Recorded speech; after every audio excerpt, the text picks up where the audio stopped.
देखिए अपन ऊर्जा के विभिन्न रूपों को देख रहे थे, जिसमें अपन ने जो ऊर्जाओं के जो रूप देख लिए थे उसमें जैसे नंबर 1 आंतरिक ऊर्जा, नंबर 2 पर ऊष्मीय ऊर्जा, फिर अपन ने देखी थी इसमें विद्युत ऊर्जा, यांत्रिक ऊर्जा, ये सारी ऊर्जाएं अपन ने डिस्कस कर ली थी। एक ऊर्जा और भी बहुत सारे रूप हैं, लेकिन अपन कुछ मेन जो अपनी बुक में दे रखे हैं उन्हीं की अपन चर्चाएं कर रहे हैं। अब नेक्स्ट जो ऊर्जा का रूप ले रहे हैं अपन, वो है नाभिकीय ऊर्जा।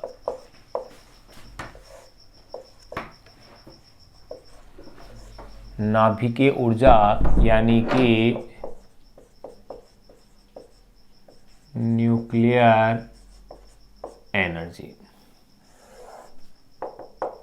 देखिए भाई, नाभिकीय ऊर्जा है क्या? नाभिक के अंदर नाभिक के जो कण होते हैं, उन नाभिक के कणों को बांधे रखने वाला जो बल होता है वो बल कहलाता है नाभिकीय बल। और इस नाभिकीय बल के कारण जो ऊर्जा है वही ऊर्जा है नाभिकीय ऊर्जा। ये नाभिकीय ऊर्जा दो प्रक्रियाओं के अंतर्गत उत्पन्न होती है या प्रकट होती है। वो है एक तो नाभिकीय विखंडन और एक नाभिकीय संलयन। नाभिकीय विखंडन होता क्या है? जब किसी भारी नाभिक के ऊपर न्यूट्रॉन से संघात कराया जाता है तो वो भारी नाभिक दो हल्के नाभिकों में टूटने के साथ साथ 3 न्यूट्रॉन भी उत्पन्न करता है और साथ के साथ अपार ऊर्जा मुक्त होती है। इस घटना को नाभिकीय विखंडन कहा जाता है। और नाभिकीय संलयन होता है उच्च ताप व दाब पर दो हल्के नाभिकों का मिलकर एक भारी नाभिक का निर्माण करना। ये दोनों प्रक्रियाएं विस्तार पूर्वक आप कक्षा 12 के अंदर अध्ययन करेंगे। यहाँ अपन केवल इनकी डेफिनेशन जान रहे हैं। अब इस प्रक्रिया के अंदर या इन घटनाओं में ऊर्जा कैसे आती है? तो ये ऊर्जा आती है द्रव्यमान क्षति से। यानी कि जो द्रव्यमान क्षति क्या होती है कि किसी नाभिक के लिए जो वास्तविक द्रव्यमान है, यानी यूँ कह सकते हैं सैद्धांतिक द्रव्यमान और प्रायोगिक द्रव्यमान दोनों में कुछ ना कुछ अंतर होता है। ये जो कुछ ना कुछ अंतर है, इस अंतर को ही क्या कहते हैं? अपन द्रव्यमान क्षति कहते हैं। और इस द्रव्यमान क्षति के तुल्य जो ऊर्जा प्राप्त होती है वही वाकई में क्या है? नाभिकीय ऊर्जा के रूप में प्रकट होती है। तो देखिए, जिसे अपन नाभिकीय बंधन ऊर्जा भी कहते हैं। यहाँ तो अपन केवल इसकी परिभाषाओं की ही बातें कर रहे हैं, ज़्यादा विस्तार से अपन पढ़ नहीं रहे। तो मैं इसमें क्या लिख सकता हूँ नाभिकीय ऊर्जा के बारे में? नाभिक में नाभिक के कणों के मध्य कार्यरत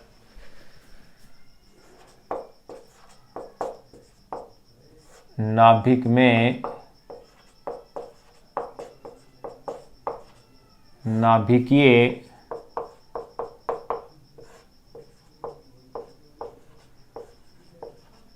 कणों के मध्य, नाभिक में नाभिकीय कणों के मध्य कार्यरत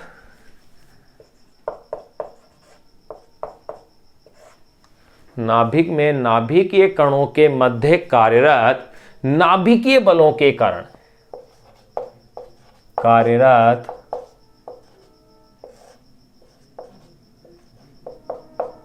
नाभिकीय बलों के कारण, नाभिक में नाभिकीय कणों के मध्य कार्यरत नाभिकीय बलों के कारण ऊर्जा को के कारण ऊर्जा को नाभिकीय ऊर्जा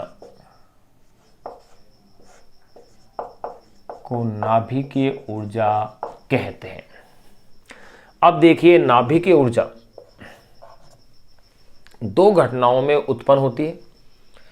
इसको क्या कहते हैं? अपन नाभिकीय ऊर्जा कहते हैं। अब ये भी अपन जान ले नाभिकीय ऊर्जा है क्या। देखो, अगर मैं किसी नाभिक का द्रव्यमान देखूं तो नाभिक का द्रव्यमान होता क्या है? नाभिक के कणों के द्रव्यमानों का योग होगा।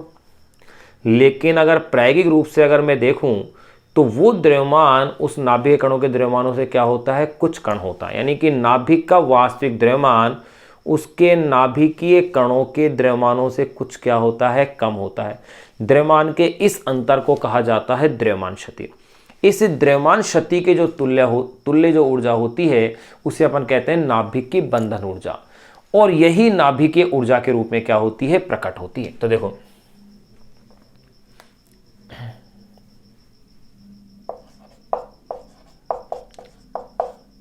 नाभिकीय कणों के कुल द्रव्यमान, नाभिकीय कणों का कुल द्रव्यमान क्या हुआ भाई? नाभिक का सैद्धांतिक द्रव्यमान,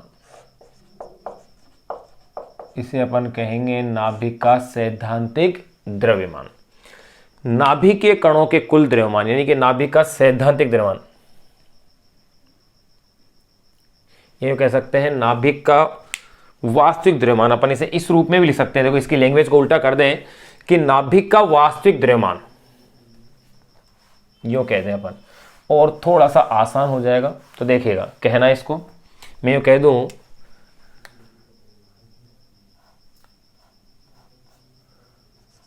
नाभिक का वास्तविक द्रव्यमान, जिसे कि अपन कहेंगे प्रायोगिक द्रव्यमान।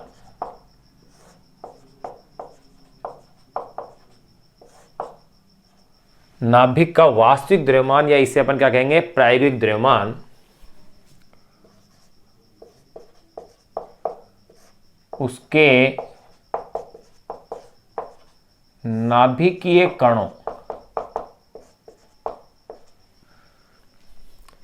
नाभिक का वास्तविक द्रव्यमान, कौन सा नाभिक बात कर रहे हैं अपन, परमाणुीय नाभिक की। नाभिक का वास्तविक द्रव्यमान यानी कि जिसे अपन प्रायोगिक द्रव्यमान कहते हैं, वो उसके नाभिकीय कणों के, नाभिकीय कणों के कुल द्रव्यमान, नाभिकीय कणों के कुल द्रव्यमान, जो कि होगा सैद्धांतिक द्रव्यमान, से कुछ कम होता है, से कुछ कम होता है।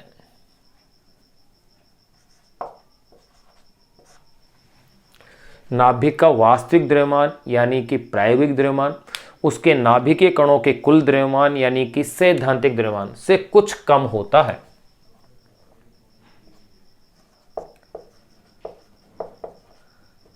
द्रव्यमान के इस अंतर को ही, द्रव्यमान के इस अंतर को ही द्रव्यमान क्षति यानी कि मास डिफेक्ट डेल्टा एम कहते हैं। ये लो, इसके अंतर को ही क्या कहते हैं, द्रव्यमान क्षति डेल्टा एम कहते हैं। इस द्रव्यमान क्षति के जो तुल्य ऊर्जा होती है, यही नाभिकीय ऊर्जा के रूप में क्या होती है, प्रकट होती है। तो देखो इस द्रव्यमान क्षति के तुल्य ऊर्जा, जिससे कि अपन कैसा लिखेंगे, E = डेल्टा mc²। इस द्रव्यमान क्षति के तुल्य ऊर्जा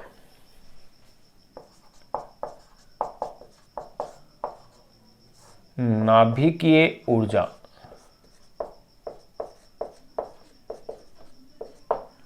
के रूप में प्रकट होती है। इस द्रव्यमान क्षति के तुल्य ऊर्जा नाभिकीय ऊर्जा के रूप में क्या होती है, प्रकट होती है, जो कि नाभिकीय विखंडन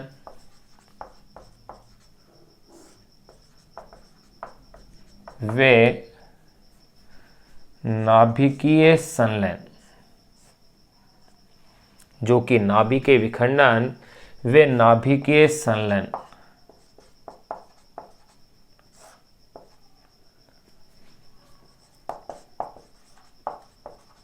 की घटनाओं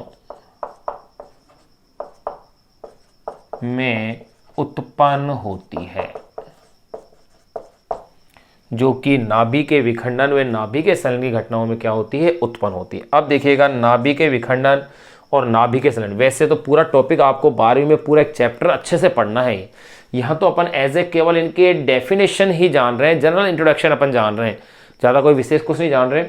मेनली तो अपन को यहाँ आप नंबर डालना कि नंबर 6 एनर्जी, ये नंबर है शायद, ये लो। अब देखिएगा भाई, इस द्रव्यमान क्षति के तुल्य ऊर्जा नाभिकीय ऊर्जा के रूप में प्रकट होती है, जो कि नाभिकीय विखंडन व नाभिकीय संलयन की घटनाओं में क्या होती है, उत्पन्न होती है। अब अपन बात करें नाभिकीय विखंडन होता क्या। देखो, जब किसी भारी नाभिक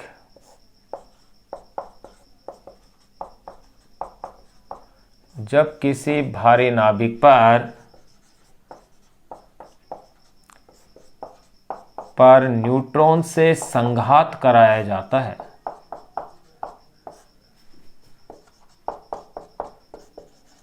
जब किसी भारी नाभिक पर न्यूट्रॉन से संघात कराया जाता है और भारी नाभिक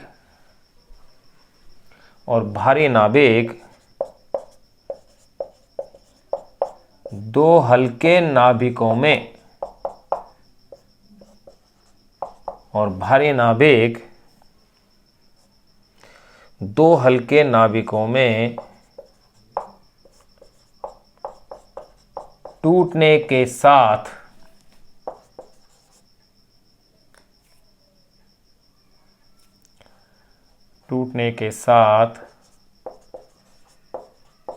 तीन न्यूट्रॉन, देखो भाई मैं संख्या वैसे न्यूट्रॉन की 3 लिख रहा हूं, लेकिन आवश्यक नहीं है कि हर नाभिक के विखंडन में 3 ही न्यूट्रॉन उत्पन्न हो। न्यूट्रॉन 2 भी हो सकते हैं।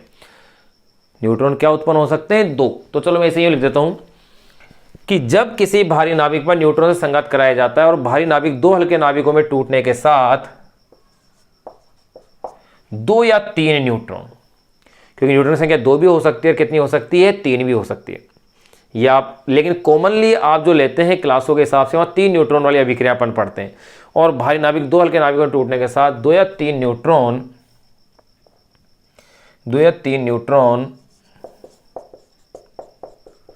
की प्राप्ति होती है। देखिए क्या लिखा मैंने, जब किसी भारी नाभिक पर न्यूट्रॉन से संघात कराया जाता है, या इसे अपन कह दें न्यूट्रॉनों से, जब किसी भारी नाभिक पर न्यूट्रॉनों से संघात कराया जाता है, यानी टक्कर कराई जाती है, और भारी नाभिक दो हल्के नाभिकों में टूटने के साथ 2 या 3 न्यूट्रॉन की प्राप्ति होती है, साथ ही अपार ऊर्जा मुक्त होती है। तो इस प्रक्रिया को या इस घटना को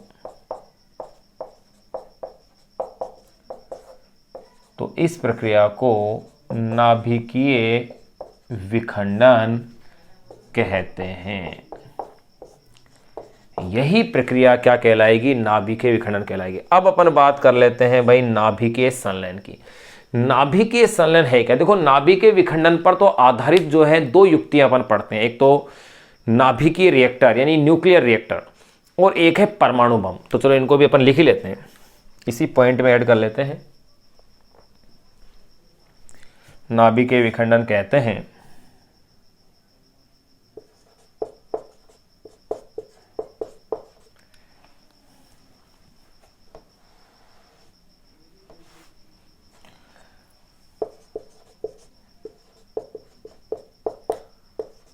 न्यूक्लियर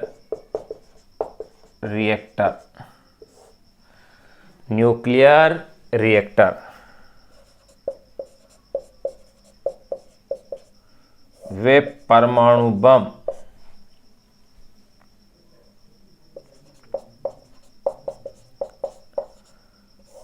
नाभिकीय विखंडन की प्रक्रिया पर आधारित है।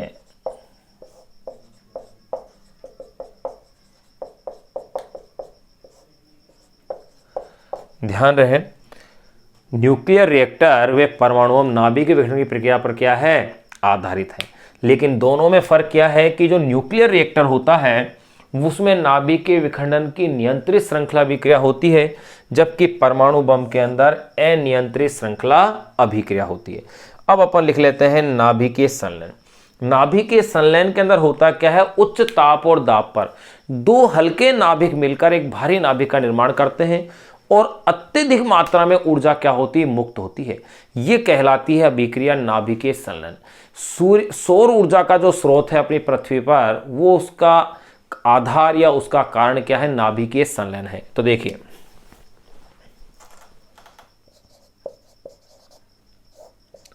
उच्च ताप व दाब पर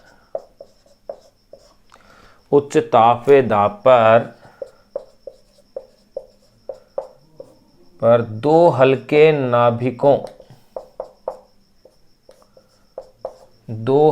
नाभिकों का मिलकर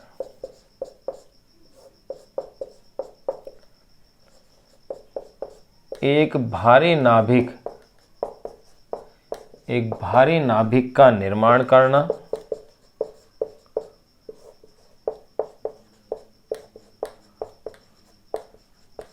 साथ ही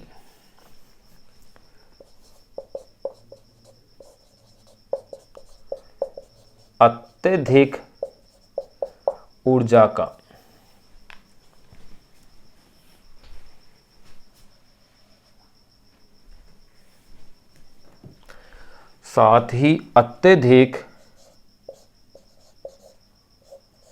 ऊर्जा का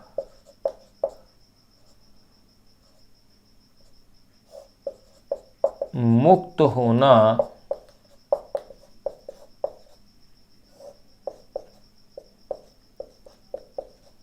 नाभिकीय संलयन कहलाता है। उच्च ताप व दाब पर दो हल्के नाभिकों का मिलकर एक भारी नाभिक का निर्माण करना, साथ ही अत्यधिक ऊर्जा का मुक्त होना क्या कहलाता है, नाभिकीय संलयन कहलाता है। अब देखिएगा, सौर ऊर्जा का स्रोत क्या है, नाभिकीय संलयन है। लिख देते हैं भाई, सौर ऊर्जा का स्रोत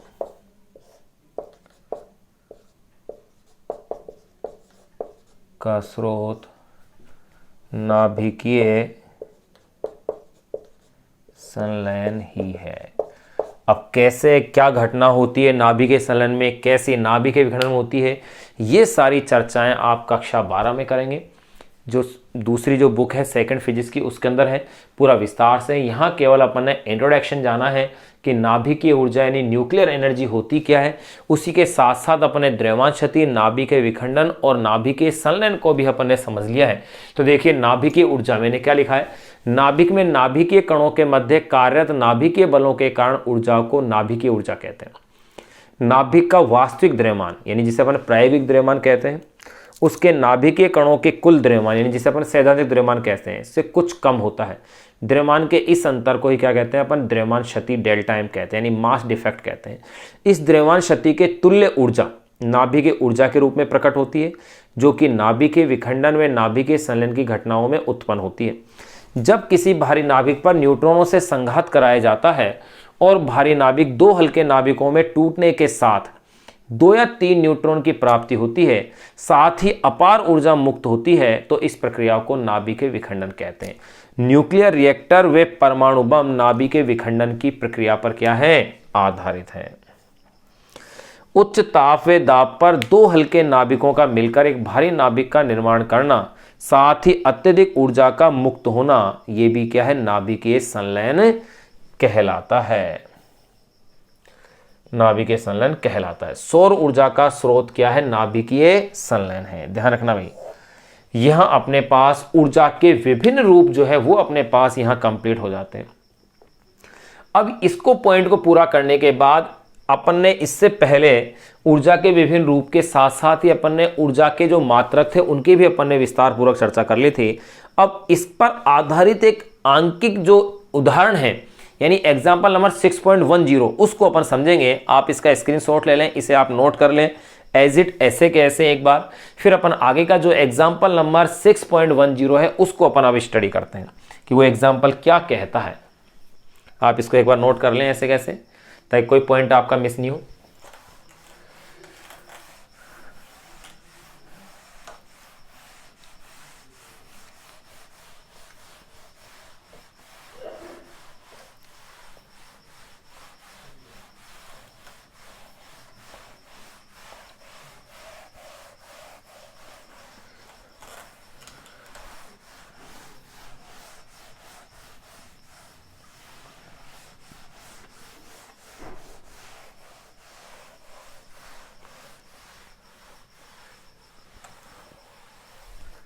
देखिएगा भाई, अब अपन जो नेक्स्ट टॉपिक जान रहे हैं वो है नेक्स्ट यूँ कह सकते हैं एग्जाम्पल नंबर 6.10, छठे चैप्टर का 10वां एग्जाम्पल है। 9 एग्जाम्पल अपन सोल्व कर चुके हैं। इस एग्जाम्पल के भी 3 भाग हैं।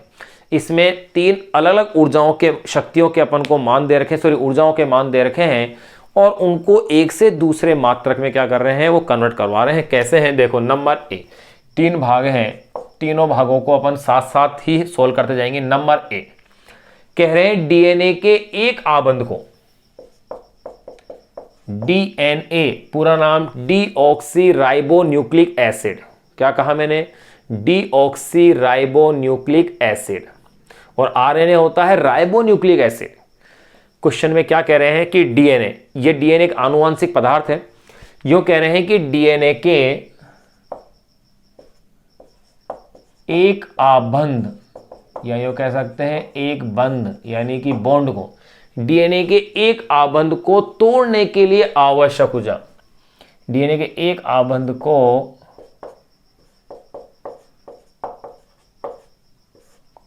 तोड़ने के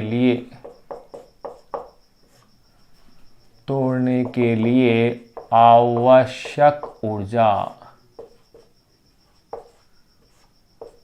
10⁻⁻20 जूल। डीएनए के एक आबंध को तोड़ने के लिए आवश्यक ऊर्जा 10⁻⁻20 जूल है। 10⁻⁻20 जूल है। इसका मान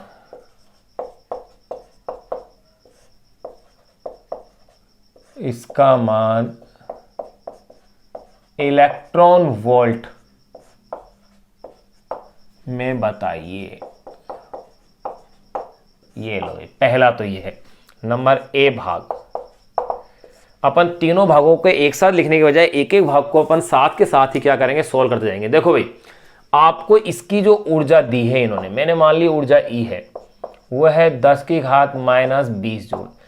इसे आपको चेंज करना है इलेक्ट्रॉन वोल्ट में। तो ध्यान रहे, जब भी आपको जूल को इलेक्ट्रॉन वोल्ट में चेंज करना हो तो आप उसको डिवाइड कर दीजिए 1.6 इंटू 10⁻⁻19 से, एक इलेक्ट्रॉन का आवेश है, क्योंकि अपन जान चुके हैं एक electron volt is equal to होता है 1.6 इंटू 10⁻⁻19 जूल, यानी 1.6 गुणा 10⁻⁻19 जूल।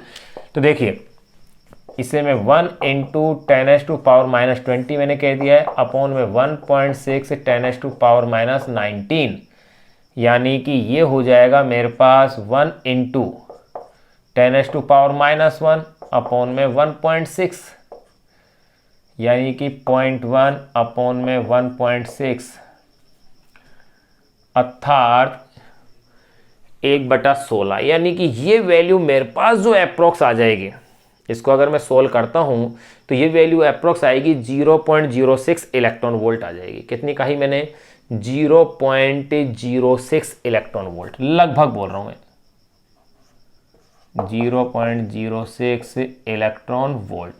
इतनी इलेक्ट्रॉन वोल्ट के रूप में मेरे पास क्या आ जाएगी, ये एनर्जी आ जाएगी। यानी कि डीएनए के एक आबंध को तोड़ने के लिए 0.06 इलेक्ट्रॉन वोल्ट ऊर्जा की क्या होती है, अपन को आवश्यकता होती है। नंबर बी देखो, बी भाग में ये क्या कह रहे हैं, वायु के एक अणु की गतिज ऊर्जा,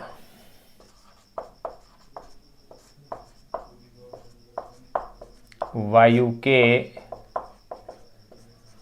एक अणु की गतिज ऊर्जा,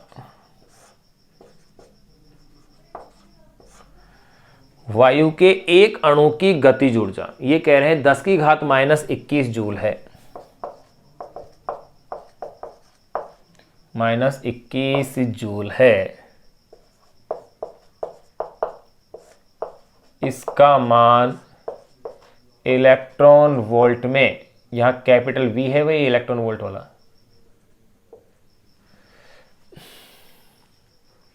इसका मान इलेक्ट्रॉन वोल्ट में बताइए।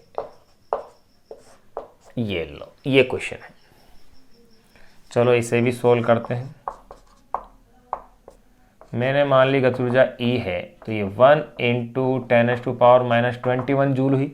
वही तरीका इलेक्ट्रॉन वोल्ट को अगर आपको जूल में चेंज करना है तो इलेक्ट्रॉन के आवेश का भाग दे देंगे आप, ये लो 1.6 10⁻⁻19 और ये चेंज हो गया है इलेक्ट्रॉन वोल्ट में।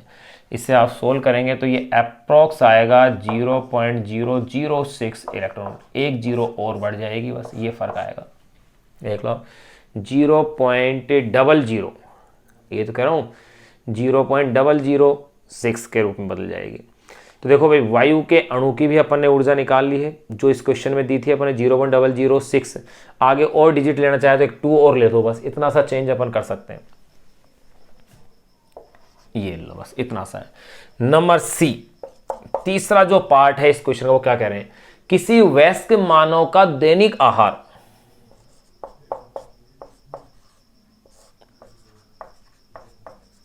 किसी वयस्क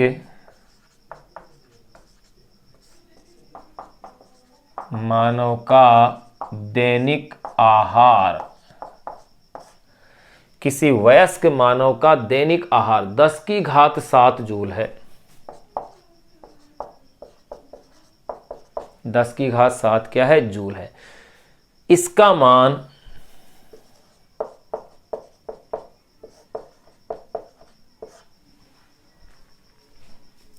मान किलो कैलोरी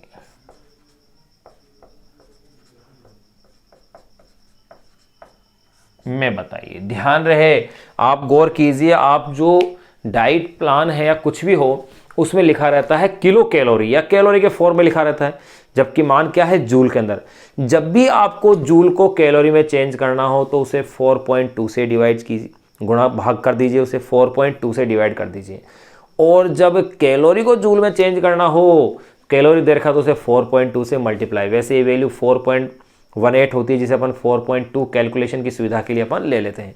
तो देखिएगा, देखते हैं क्वेश्चन को। इसमें कितनी एनर्जी दी है भाई, 10⁻7 जूल।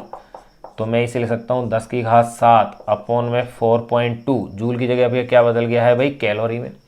लेकिन पूछा किस में है, किलो कैलोरी में, यानी कि किलो का मतलब 10⁻3 और ले लो, तो ये अब बदल गया है किलो कैलोरी के अंदर। अब देखिएगा, इसे अगर अपन सोल्व करते हैं तो यहाँ ये जो वैल्यू आती है अप्रॉक्स, वो आएगी 2400 किलो कैलोरी। कैसे आएगी देखो, पावर 4 रह जाएगी ना ये। चलो एक स्टेप बढ़ा ही लेते हैं अपन, यह हो जाएगी 10⁻⁴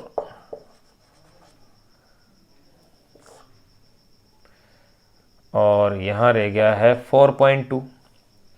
डिवाइड कीजिए तो ये अप्रॉक्स जो वैल्यू मेरे पास बन जाएगी वो है 2400 किलो कैलोरी।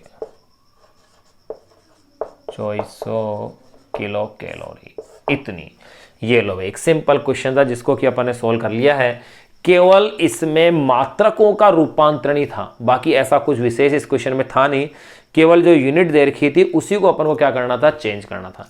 अब अपन नेक्स्ट टॉपिक इसमें जो अपनी बुक में दे रखा है कंटेंट्स, वो है ऊर्जा संरक्षण का सिद्धांत। ऊर्जा संरक्षण का सिद्धांत ये कहता है कि ऊर्जा को न तो उत्पन्न किया जा सकता है न ही नष्ट किया जा सकता है। ध्यान रहे, यांत्रिक ऊर्जा संरक्षण का सिद्धांत भी अपन ने पढ़ा है, लेकिन उसके लिए संरक्षी बल आवश्यक था। जबकि ऊर्जा संरक्षण का सिद्धांत संरक्षी बल असंरक्षी बल का कोई महत्व नहीं है, ऊर्जा का केवल क्या है, रूपांतरण है। यानी ऊर्जा को ना उत्पन्न किया जा सकता है ना ही नष्ट किया जा सकता है, उसे केवल एक से दूसरे रूप में बदला जा सकता है। यही ऊर्जा संरक्षण का क्या है, सिद्धांत है। आप एग्जाम्पल नंबर 6.10 को नोट कीजिए।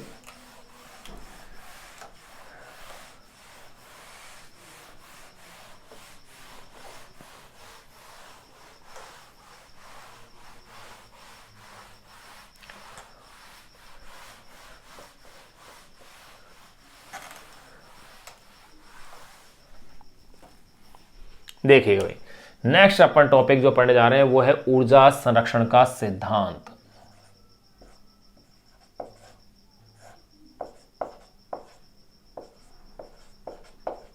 ऊर्जा संरक्षण का सिद्धांत।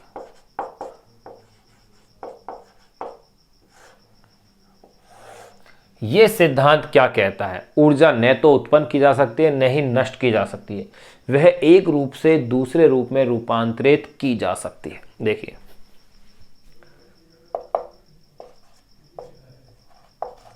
ऊर्जा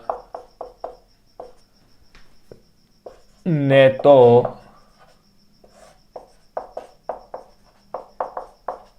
उत्पन्न की जा सकती है, ऊर्जा न तो उत्पन्न की जा सकती है, न ही नष्ट की जा सकती है।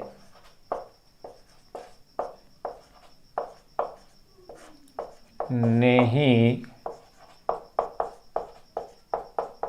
नष्ट की जा सकती है। ऊर्जा न तो उत्पन्न की जा सकती है, न ही नष्ट की जा सकती है। यह एक रूप से, यह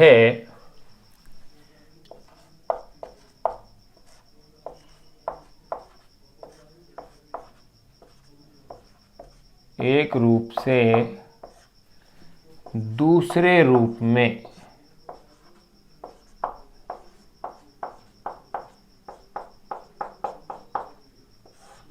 यह एक रूप से दूसरे रूप में रूपांतरित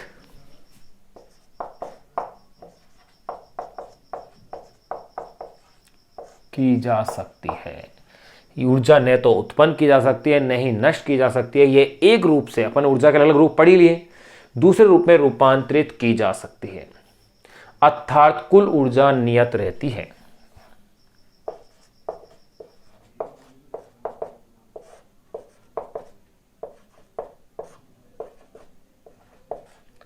अर्थात कुल ऊर्जा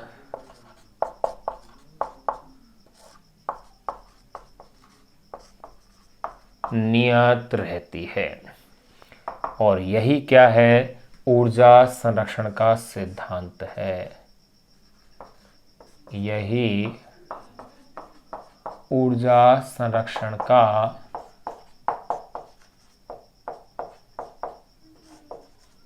सिद्धांत है। ये लो भाई, ऊर्जा संरक्षण का सिद्धांत भी अपन ने जान लिया। अब अपन इसके कुछ उदाहरण देखें कि कहां कहां किस किस ऊर्जा का परस्पर रूपांतरण हो रहा है। तो देखिएगा, ऊर्जा के रूपांतरण के उदाहरण अपन देखें, बहुत सारे उदाहरण मिलेंगे। जैसे मैं कहता हूं कि विद्युत ऊर्जा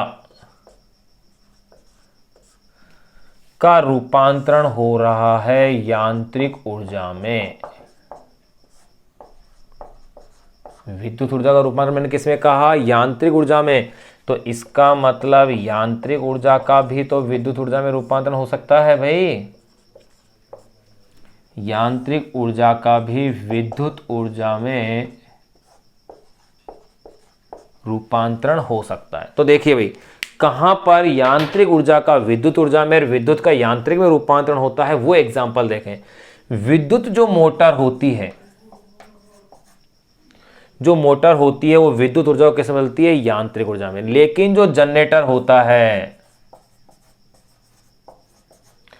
वो यांत्रिक ऊर्जा को कैसे बदलता है? विद्युत ऊर्जा में। ये लो भाई, एक क्लियर हो गया ऊर्जा के रूपांतरण का। फिर अपन बात करें विद्युत ऊर्जा की। फिर आगे देखो,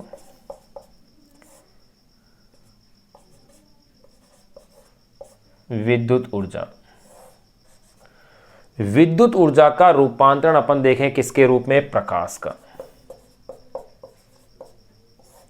इसका मतलब प्रकाश भी विद्युत ऊर्जा के रूप में बदली जा सकती है।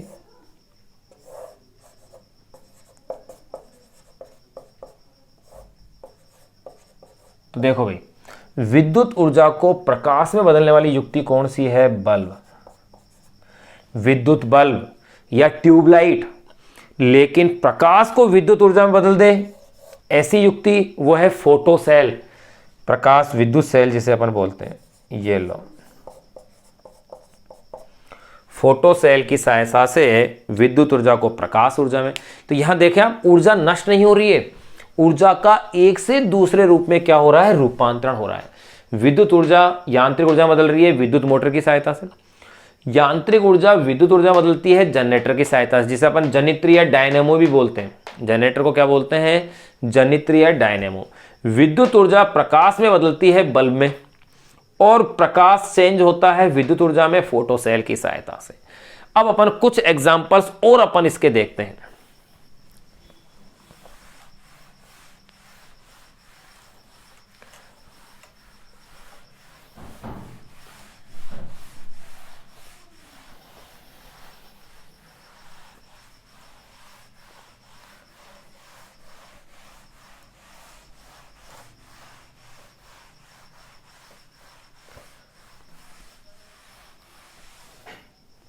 देखिए भी, नेक्स्ट अपन देख रहे हैं, लाइट वाला देख लिया। अब बात करें अपन केमिकल एनर्जी का इलेक्ट्रिक एनर्जी में रूपांतरण, यानी कि रासायनिक ऊर्जा का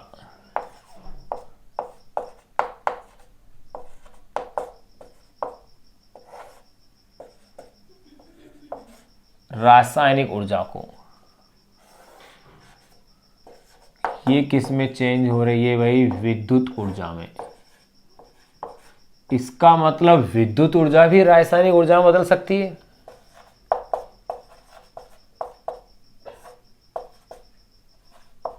विद्युत ऊर्जा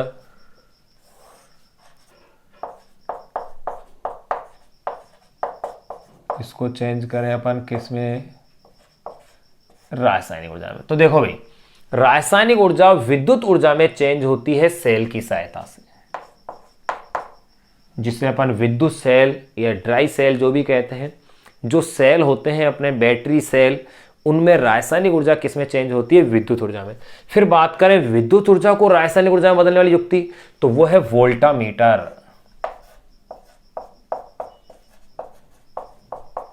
ध्यान रहे, मैं लिख रहा हूं वोल्टामीटर, ने कि वोल्ट मीटर।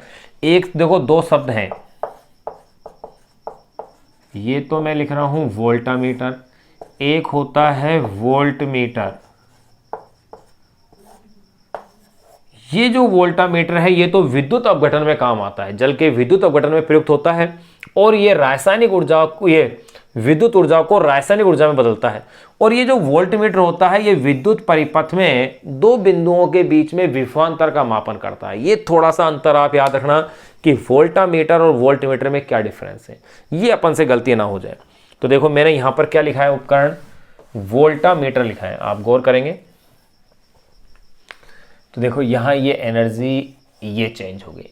फिर अगले रूपांतरण की बात करें, इलेक्ट्रिक एनर्जी थर्मो एनर्जी के अंदर चेंज हो रही हो, यानी कि विद्युत ऊर्जा तापीय ऊर्जा में। विद्युत ऊर्जा चेंज हो जाए किसमें? तापीय ऊर्जा में।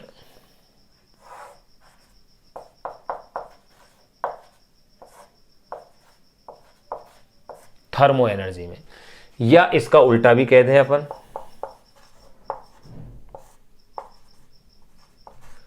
तापीय जो ऊर्जा है वो चेंज हो जाए विद्युत ऊर्जा में। तो किस किस उपकरण द्वारा ऐसा होता है, ये एक इंपॉर्टेंट और बढ़िया क्वेश्चन बन जाते हैं। तो देखो विद्युत ऊर्जा तापीय ऊर्जा में जो चेंज होती है वो होती है हीटर के द्वारा। और भी कई साधन हैं, लेकिन ये ध्यान रखना तापीय ऊर्जा से विद्युत ऊर्जा की जो प्राप्ति होती है वो होती है थर्मोपाइल कपल से।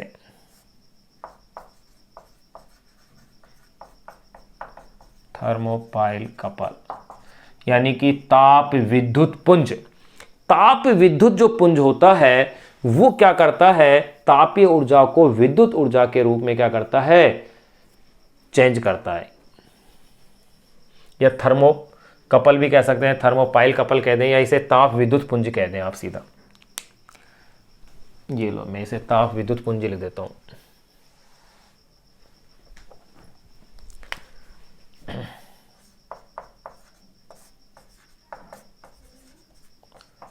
ताप विद्युत पुंज, इसकी सहायता से। फिर देखो यहां तक अपन ने देख लिया है। फिर अपन बात करेंगे इलेक्ट्रिक एनर्जी की साउंड एनर्जी के अंदर कन्वर्जन, यानी कि विद्युत ऊर्जा, और यहां आप ले लें ध्वनि ऊर्जा यानी कि साउंड एनर्जी। भाई ये भी तो ऊर्जा का एक रूप है। फिर अपन ले लें अगला एग्जाम्पल कि भाई ध्वनि ऊर्जा को चेंज किया जा सके किसमें? विद्युत ऊर्जा में।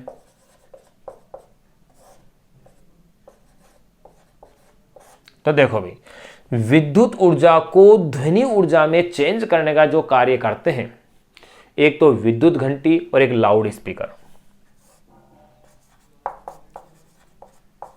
विद्युत घंटी ये भी विद्युत ऊर्जा को ध्वनि ऊर्जा में चेंज करती है, और दूसरा एक है लाउड स्पीकर, ये भी यही कार्य करता है, विद्युत ऊर्जा को ध्वनि ऊर्जा के रूप में चेंज करता है।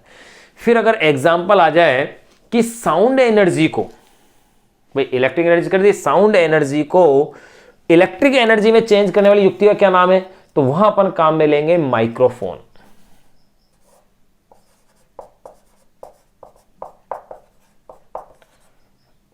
ये ऐसी टॉपिक है जो कि जनरल साइंस के लिए बहुत ही महत्वपूर्ण है, जहां आपके बहुत काम आता है। चलो एक एग्जांपल और ले लें अपन, लाइट का केमिकल एनर्जी में कन्वर्जन और केमिकल एनर्जी का लाइट के रूप में कन्वर्जन। देखो, प्रकाश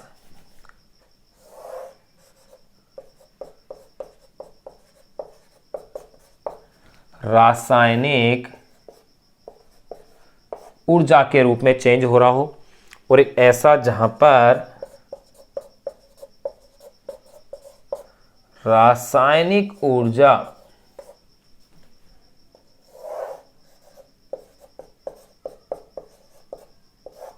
प्रकाश के रूप में चेंज हो रही हो। तो ऐसे एग्जाम्पल देखो, तो वो प्रकाश रासायनिक ऊर्जा के रूप में चेंज होता है फोटोग्राफिक प्लेट पर।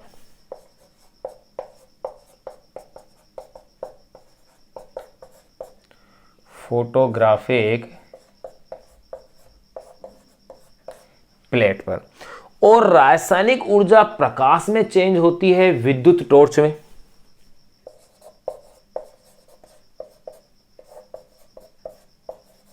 भाई टॉर्च में क्या करते हैं अपन, उसमें एक सेल काम में लेते हैं, और सेल से अपन क्या करते हैं, प्रकाश प्राप्त करते हैं टॉर्च के अंदर। तो यहां अपन ने पढ़ लिया है ऊर्जा संरक्षण का सिद्धांत क्या है। फिर उस ऊर्जा संरक्षण के सिद्धांत पर आधारित कुछ एग्जाम्पल अपन ने पढ़ लिए हैं, और ये भी साथ साथ ही जान लिया है कि कौन सा उपकरण किस ऊर्जा को किस ऊर्जा के रूप में क्या करता है, रूपांतरित करता है। ये आप इसे एक बार नोट कर लें। फिर अब अपन इसके बाद जो नेक्स्ट टॉपिक पढ़ने जा रहे हैं वो है शक्ति। ध्यान रहे, जैसे कोयला है, कोयला रासायनिक ऊर्जा, जब कोयला जलता है, कोयला जब जलता है तो वहां रासायनिक ऊर्जा जो है वो चेंज होती है उष्मीय ऊर्जा के रूप में। रासायनिक ऊर्जा किसमें चेंज होती है, उष्मीय ऊर्जा के रूप में। तो यहां अपन ने ऊर्जा के अलग अलग रूपांतरण अपन ने जान लिए हैं। नेक्स्ट टॉपिक अपन जो समझने अब जा रहे हैं वो है शक्ति, यानी कि पावर।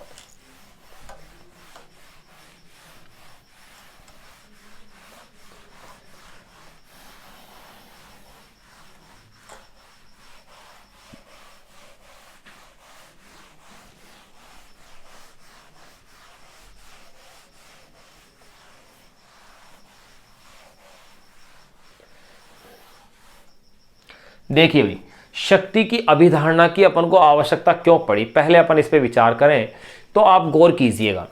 अगर एक व्यक्ति 5 जूल कार्य कर रहा है, दूसरा व्यक्ति भी 5 जूल कार्य कर रहा है, तो अपन कैसे मापन करें कि किसकी शक्ति ज्यादा है।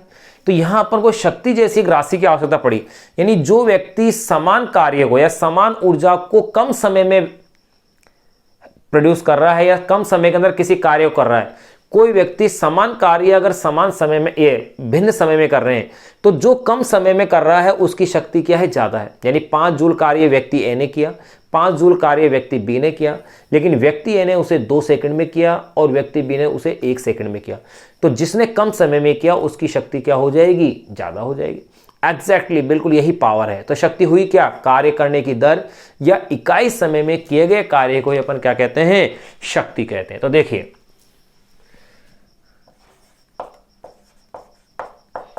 शक्ति यानी कि पावर, सबसे पहले अपन इसकी परिभाषा लिखें।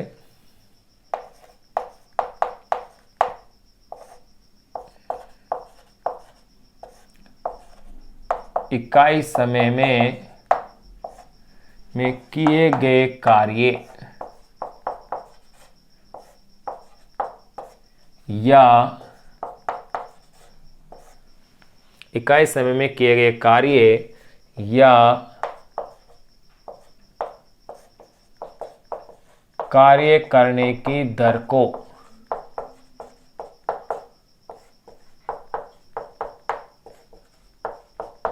शक्ति कहते हैं।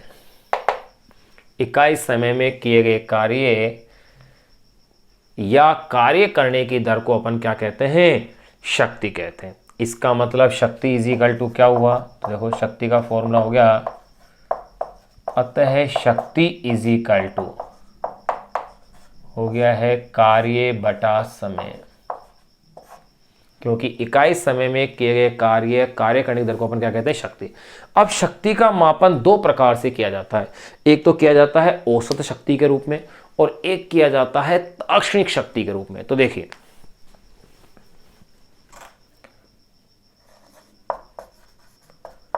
शक्ति की गणना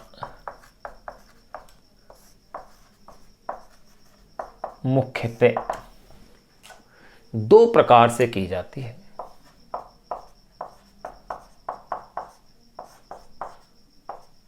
मुख्यतः दो प्रकार से की जाती है। कौन कौन से दो प्रकार हैं? देखो नंबर ए ले लेता हूं मैं औसत शक्ति के रूप में।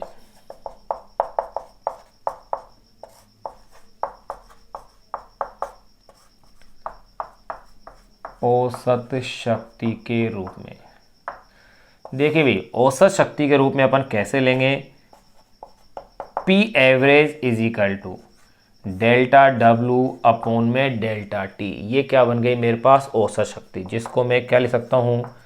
W2 माइनस W1 अपॉन में T2 माइनस T1। ये मेरे पास औसत शक्ति आ गई। नंबर बी में इसकी गणना करता हूं ताक्षणिक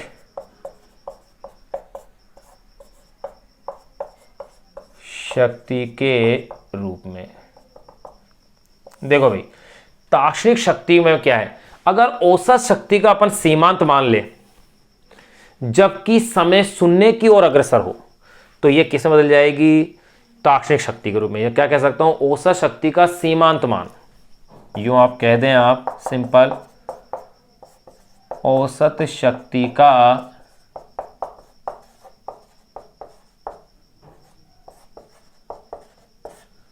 शक्ति का सीमांत मान जबकि समय शून्य की ओर अग्रसर हो।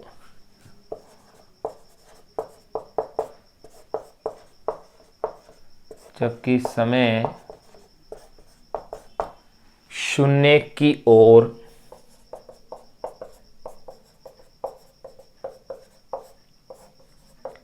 अग्रसर हो, यही हो कह सकते हैं किसी क्षण शक्ति,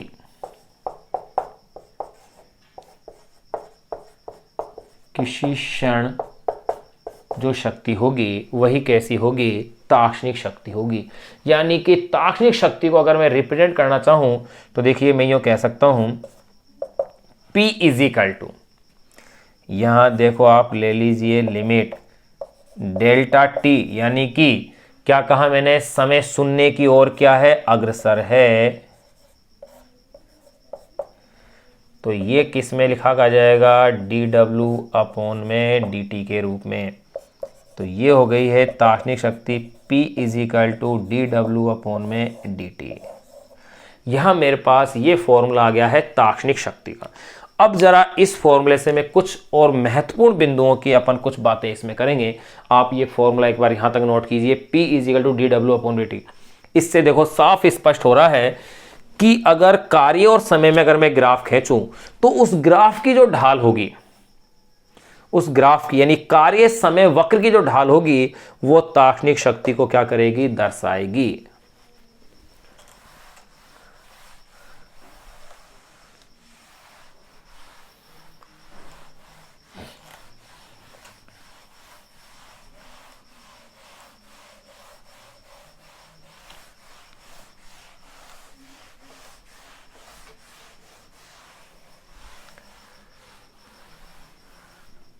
देखिए भाई,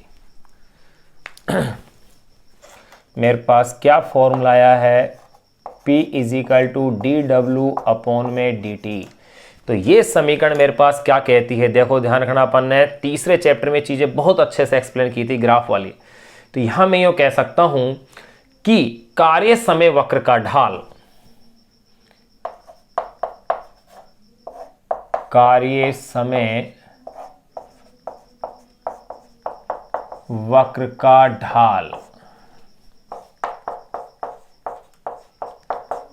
वक्र का ढाल ताक्षणिक शक्ति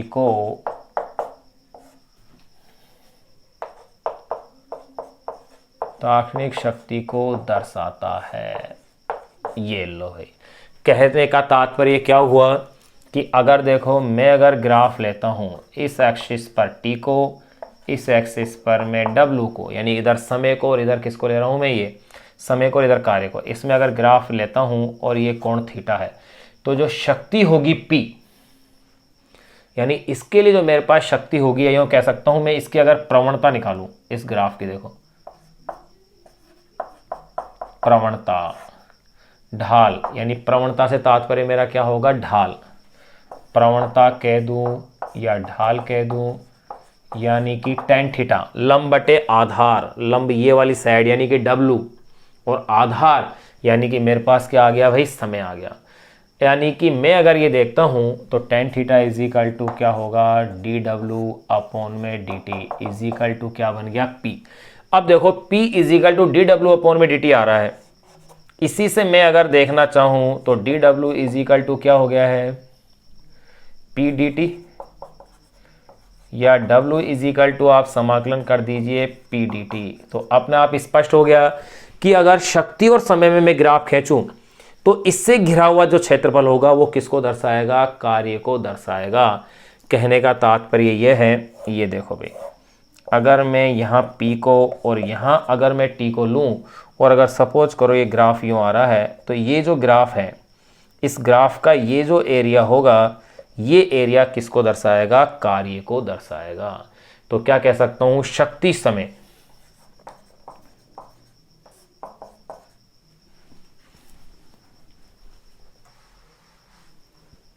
देखिए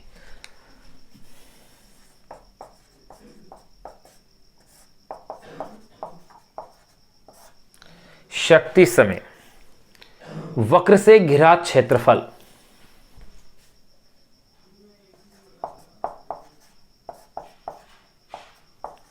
शक्ति समय वक्र से घिरा क्षेत्रफल, वक्र से घिरा क्षेत्रफल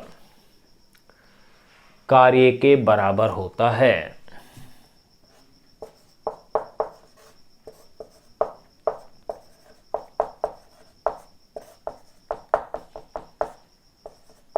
घिरा क्षेत्रफल क्या होता है, कार्य के बराबर। तो यहां अपन ने शक्ति के कुछ पॉइंट अपन ने जान लिए। अब कुछ विशेष पॉइंटों की अपन विशेष चर्चा और करेंगे, यानी कुछ विशेष बिंदु और अपन जान लें जो कि अपन को न्यूमेरिकल्स, जो एनसीईआरटी की जो अपनी बुक है, उस एनसीईआरटी के बुक के क्वेश्चनों को सोल्व करने में अपनी क्या करेगी, वो मदद करेगी। इसलिए देखो उन कॉन्सेप्ट को और अपन थोड़ा सा जान लें, ये आप एक बार नोट करें ताकि उन तथ्यों को जाने, कुछ महत्वपूर्ण तथ्य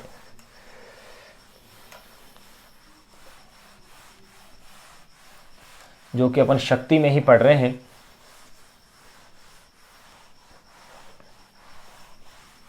कैसे क्या तथ्य हैं, वहां अपने जब न्यूमेरिकल हल करेंगे तब वहां अपन को इस चीज की बहुत ही अच्छी क्या मिलेगी, हेल्प मिलेगी। तो देखिएगा,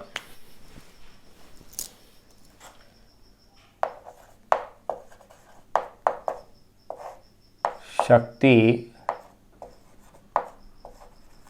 संबंधी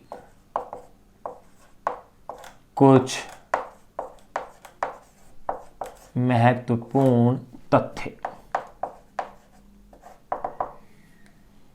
ये अपन को सवाल हल करने में क्या होगी, मदद देंगे। देखो कैसे कैसे तथ्य। नंबर 1, आपके पास क्या फॉर्मूला आया है, P is equal to dw upon में dt। कार्य करने की दर को अपन ने क्या कहा, शक्ति कहा। भाई ताक्षणिक शक्ति यही थी।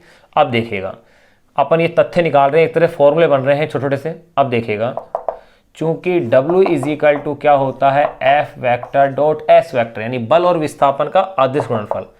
तो देखिए P is equal to D upon में dt, तो ये हो गया है F vector dot S vector.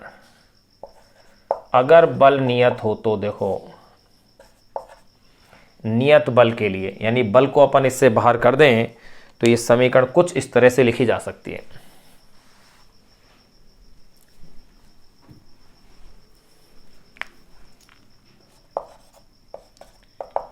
P is equal to F vector dot D S vector upon में डी टी। अब देखिएगा, चूंकि डी एस वेक्टर अपॉन में D T is equal to क्या होता है, वी वेक्टर, विस्थापन में परिवर्तन की दर, इसलिए P is equal to F vector dot V vector. दो सदिश राशियों का अदिश गुणनफल है शक्ति यानी बल और वेग का, तो कैसी राशि हुई, अदिश राशि, एफ वी कॉस थीटा। ये लो, एक शक्ति के लिए फॉर्मूला यहां गया, यहां पर थीटा क्या है, एफ और वी के मध्य का क्या है, कोण है। नंबर सेकंड तथ्य देखो, एक एक कॉन्सेप्ट की अपन बातें कर रहे हैं। परिवर्तनशील द्रव्यमान वाला कोई निकाय हो, यानी ऐसा निकाय जिसका द्रव्यमान बदल रहा हो, तो देखो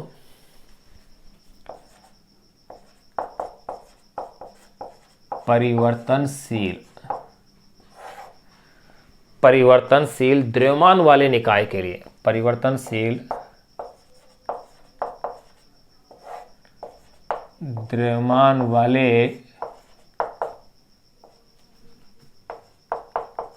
वाले निकाय के लिए अगर परिवर्तनशील द्रव्यमान वाला कोई निकाय है तो आप गौर कीजिए, उसके लिए मैंने बल का क्या फॉर्मूला लिया था, याद कीजिए, F इज इक्वल टू क्या था, dP अपॉन में dt।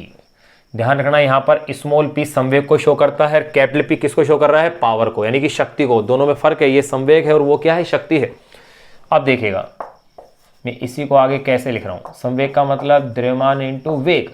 अब यहां द्रव्यमान भी वेरी कर रहा है और वेग भी वेरी, अगर दोनों ही अगर चेंज हो रहे हैं तो आप ऐसी स्थिति में बल को आप कैसा लेंगे, अवकलन कैसे करेंगे, एक को नियत मानते हुए एक का अवकलन करेंगे और इनके मध्य प्लस का क्या करेंगे, अपन साइन लगा देंगे, प्लस का चिन्ह इनके बीच में लग जाएगा, यानी कि इक्वेशन बन जाएगी मेरे पास m, पहले m को नियत कर लिया, वेग का अवकलन हो गया, m dv upon dt, plus मैंने क्या किया, v को नियत कर लिया और ये हो गया है dm अपॉन में dt। ये लो भाई, ये मेरे पास बल का सूत्र आता था। ध्यान कीजिए, अपन ने पिछले चैप्टर में ये चीज पढ़ी थी, न्यूटन का गति का जब द्वितीय नियम पढ़ा था।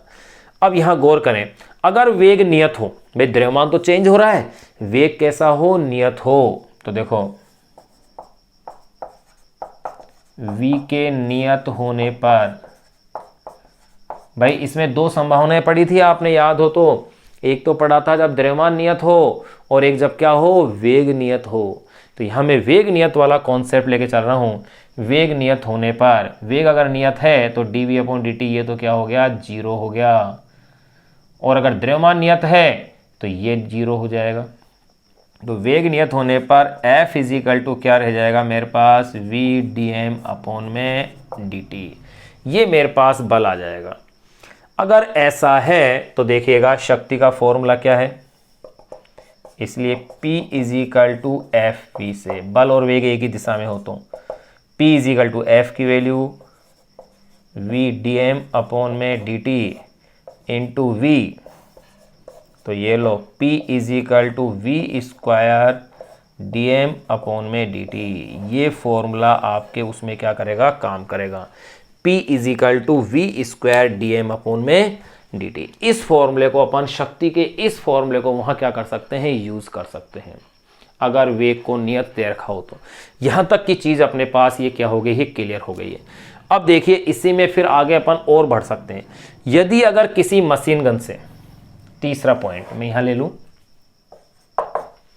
अगर इस तरह से कोई क्वेश्चन दे दे कि यदि एक मशीन गन से स्मॉल m द्रव्यमान तथा स्मॉल v वेग की गोलियां n संख्या में रिलीज हो रही हैं तो उसकी शक्ति कितनी है। तो देखिए इस पॉइंट को भी, ये अपने आप में एक क्वेश्चन है जो मैं पॉइंट यहां ऐड कर रहा हूं, यानी कुछ महत्वपूर्ण तथ्यों के नाम से शक्ति के, उसमें मैं तीसरा जो पॉइंट लिखने जा रहा हूं वो ये कह रहा हूं, यदि एक मशीन गन से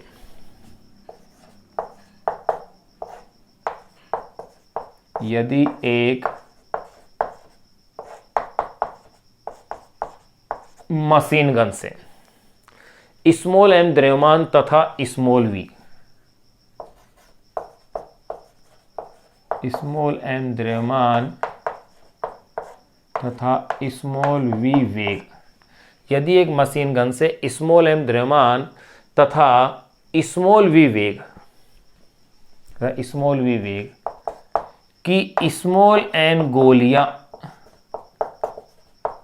यानी कि बुलेट्स, स्मॉल n गोलियां प्रति सेकंड की दर से दागी जाए, गोलियां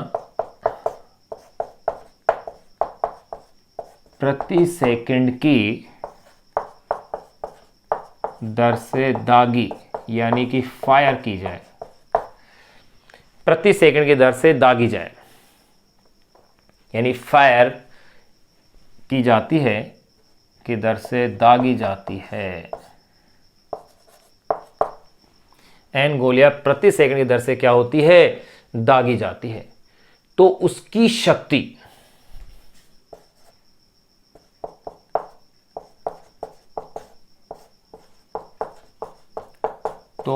शक्ति देखिए P इज इक्वल टू ये होगी half M N V square, ये फॉर्मूला सीधा यूज हो जाएगा।